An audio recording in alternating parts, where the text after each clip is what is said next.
Samsung's new Galaxy S8, and its bigger sibling, the Galaxy S8 Plus, are designed to reintroduce the public to Samsung as the company tries to put the fiery death of the Galaxy Note 7 behind it. And, as first impressions go, this is a doozy. If Samsung is trying to wow us into trusting it again, it's done a pretty good job with this highly polished, distinctive pair of devices. The obvious star of the show here is the screen, which takes up nearly all of the front of the new smartphones. Samsung has managed to maximize the screen here by concealing the physical home button underneath the screen, and using virtual buttons that can disappear when they're not in use. The result is surprisingly impressive. Given that Samsung has had a similar edge-to-edge design on the Galaxy S7 Edge for a couple of years now, I wasn't expecting to be impressed by a little more room. But kicking out the home button does make a noticeable difference on the phone, giving you more screen on which to surf, work and watch videos.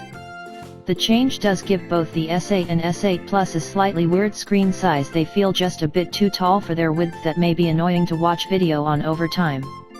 The Galaxy S8 has a 5.8-inch screen, while the S8 Plus has a 6.2-inch screen. Despite the odd shape, both models provide a lot of screen for a phone that I can use conveniently with one hand. That's not something I could say of the Note 7, which had a 5.7-inch screen. I can't even really say that of the 5.5-inch iPhone 7 Plus. I thought the virtual buttons might throw me off as well, given my experience with similar designs in the past.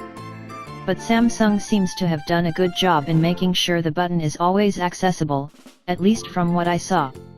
The phone is also very fast and feels powerful. I spent a little time with Samsung DeX, the desktop mode that lets you plug your phone into a monitor and special dock, sold separately for about $160, which was also impressive at first blush. Samsung's secured full support for Microsoft Office for the mode, which makes it feel about as capable as a netbook one that also shows you your text, call and other notifications.